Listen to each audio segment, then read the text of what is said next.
Hola, goats and homies. I have more to say about that after a while, but in the meantime, take a little look over there, and I'll explain later. Hey, I thought I would just do kind of a little bio. Who is this old goat? The people that I follow on YouTube, I really, most of them, I follow because of their personality.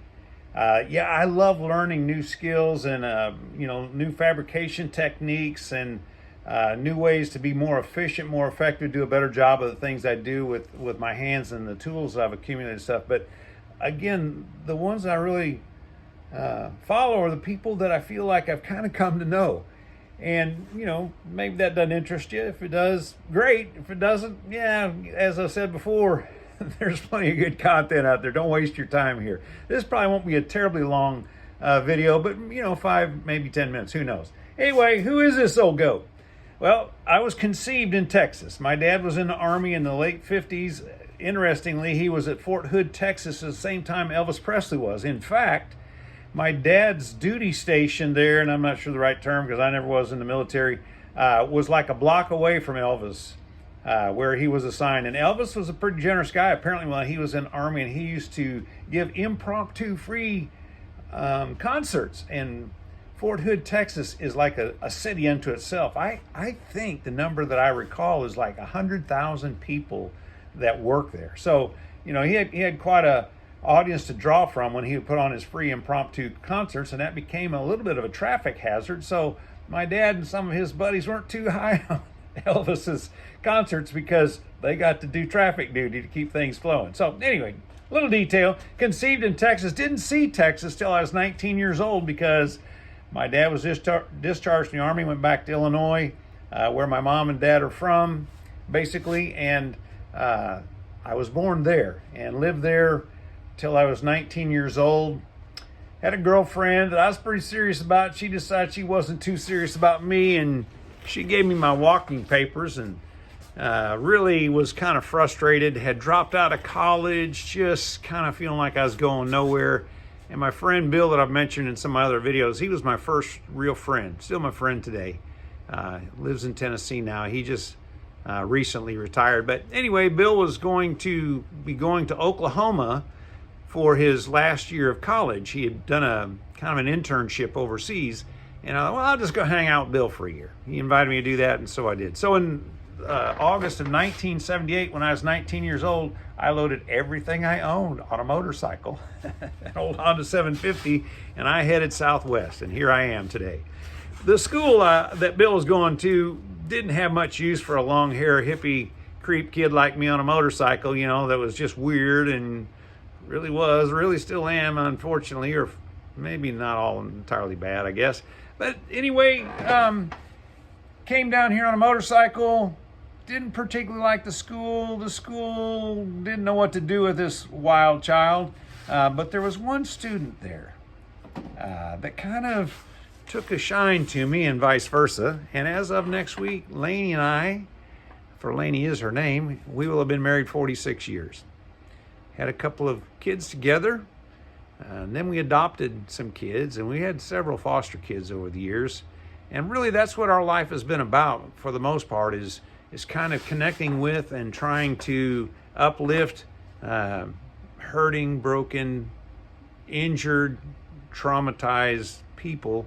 Not all of them kids, some of them from other walks of life as well, but that's kind of where we're at. I'm kind of transitioning right now. Most of those years, not all of them, but most of those years that Lainey and I have been married, I have worked doing heating and air and plumbing and other construction things. I love fabricating, love welding. There's not a whole lot of money in it here unless you're going in an oil field, and that wasn't my vibe by any means. So most of my income has come from plumbing and heating and air, although I've dabbled in other things. Had a armed security and private eye business for a while, which was interesting, and actually it paid pretty well. The security side did. The private eye thing turned out to be more of a jungle than I wanted to get lost in. But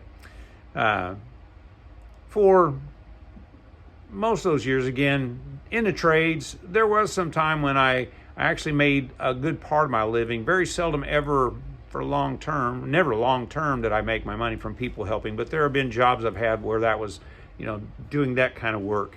engaging with people as my primary employment who are in desperate situations has been a part of the picture. So anyway, again, I'm kind of at a transition place. I've always been a rather introspective person, even though I'm an old jerk. More so now. Physically, I've got some limitations. My back allows me to do anything I want to do for 2 days. No, actually 1 day. The first day I can do what I want to do and usually get away with it. The second day it's not, hey, it's there, it's not too bad. The third day, I'm looking for serious relief. In fact, in November of 24, I moved a bunch of gravel one morning with a shovel and a wheelbarrow, and then I dug up a crepe myrtle stump about the size of a beach ball, and I was real proud of myself because I wasn't in too bad a shape that day. Next day, not too bad, not great. Third day, I literally talked my way into seeing a surgeon because I was ready to, go out right now, have it done. And he did confirm that I've done some pretty serious damage to my back. So he said, either quit working or come see me.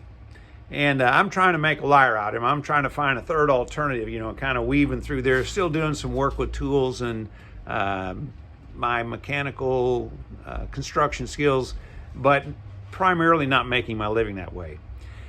But in this time of transition, I hated the word retirement up until a couple of months ago, and I've kind of settled into a little bit of a groove, not all the way there yet, but the groove I've settled into allows me to at least accept the word.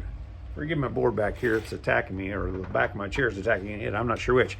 So at present, I'm trying to share my tools. I'm selling some tools. I love it when kids come in here, and I'm real careful about it. In fact, I had security cameras installed inside my shop so that when there's a kid in here, their parents, if the parent isn't with them, which doesn't happen very often, although I do have a young man that works for me some, but I've got cameras that I purchased and had set up so that people can monitor what's going on in here if there's somebody in here besides myself.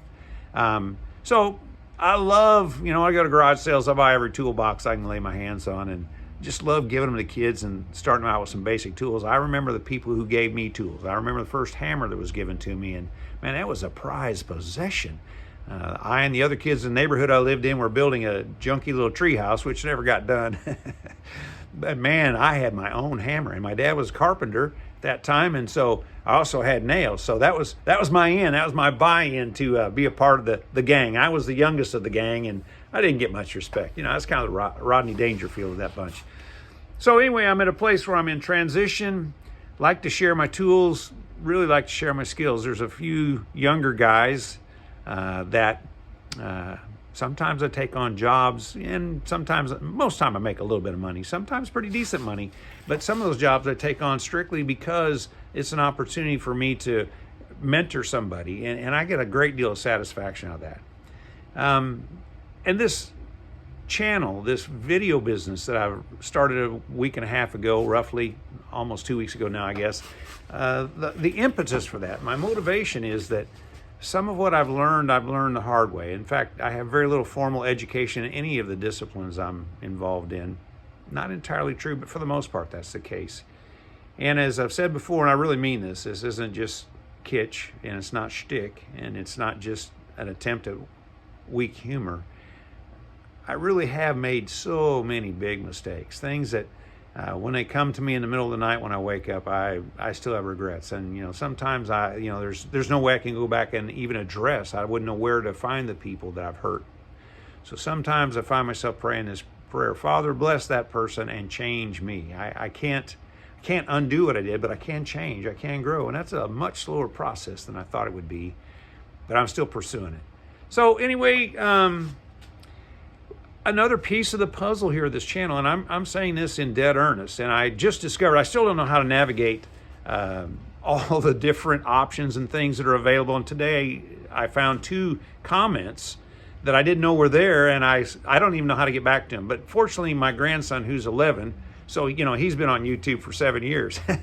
He offered Saturday to be my editor and my videographer and to be my coach, my video guru. So I'm going to take him up on that. In the meantime, I'm stuck with one take wonder status. But at any rate, man, where was I going?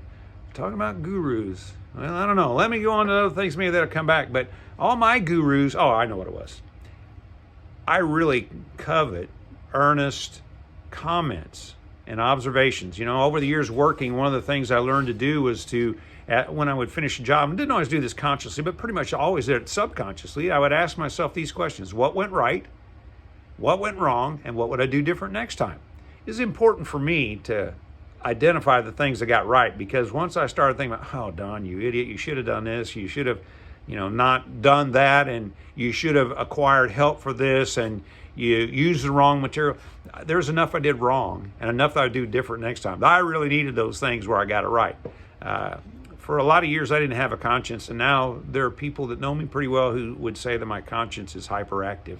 I don't know that that's true. It's not all bad to have a hyperactive conscience. Sometimes it helps you not step in things you don't want to step in because you've already smelled that stuff. So again, part of what I'm searching for here is to use a term that gets thrown around a lot and really misused, but I'm going to use it anyway. I need gurus. All my gurus, all my father figures are dead. Now, there is one exception. There's a guy I met about 3.5 years ago who's in his 80s, and I have really enjoyed being under his tutelage, but we don't get to hang out very much, but it's good when we do get to be together. Actually, the guy that I consider my spiritual advisor is like 38, and he just shakes his head every time I refer to him, and I'm not going to use the label that I put on him because he's not comfortable with it, and I want to remain a little bit anonymous. In fact, let me address that because I've got that on my little note sheet that's in front of me. I'm vague about some things, not because I'm ashamed of those things, but I don't want to be pigeonholed. I'm extremely unconventional. And I'm not unconventional because if you say right, I want to go left. But if you say go right, I'm going to ask why. I may or may not ask that out loud. And I'm going to ask, is there an advantage to going right instead of going left? It doesn't matter what the thing is. I really want to think critically. And a gigantic part of thinking critically and accurately is having somebody who looks at your analysis and sees the flaw and the mistakes and the gaps, the lapses in your understanding, your thinking, your thought process, your logic. So I really invite your participation and help me figure out what I got right. I need an attaboy every once in a while. In fact, I love attaboys. In fact, I've said over the years, if you ever see me on the corner with a cardboard sign, it won't say we'll work for food. It will say we'll work for praise. I hope I'm mature to look past that a little bit, but man, my heart warms when somebody, says, you done good, Don. Doesn't happen as often as I'd like because I don't do that much good. So anyway, looking for gurus, people who will walk with me. And that takes us back to where we started. I have a friend. Did you know that Diet Coke is much safer than water? Now, here's how I know that's true. And I've had people tell me I drink entirely too much Diet Coke. And in fact, the guy who is responsible for me naming this channel, the Old Goat Garage, every once in a while refers to me as the Old Goat. He's 38 also. He's not the guy I was referring to earlier, but he's the guy that we work on old trucks together and all kinds of things. And man, just enjoy his fellowship. He's got 4 beautiful kids, and for whatever reason, they love hanging out in my shop, and they're one of the reasons I put up these cameras in here. But I like nicknames. I grew up with a nickname, or 4 or 5 or 10, I don't know how many, and all my kids had nicknames. And I buy into the terms of endearment thing. So here's my term of endearment for you, my friends. And I hope that you'll wear this with a little bit of equanimity or serendipity. That was the word I was looking for. And a little bit of anticipation and a little bit of satisfaction. But I want you to think of yourselves as my homies and my goats. The current meaning for the word goat, of course, is greatest of all time. Well, that's not the reason I'm the old goat. I'm the old goat because I'm a goat and I'm old. But I invite you to be one of the goats in my life. Show me how it's done. All right, well, I'm going to wrap it up here. Thanks. I don't yet have a means for somebody to contact me directly, but if you, for some reason, want to contact me, comment. And as I get more adept at figuring out how to do the comments, you could send me maybe an email address. I'm not good at email, but I could use that as at least initial point of contact. And my wife is on Facebook. I'm not. At some point, I may explore the possibility of using Facebook as a means to DM, I think is the term. So appreciate you being here. Take care.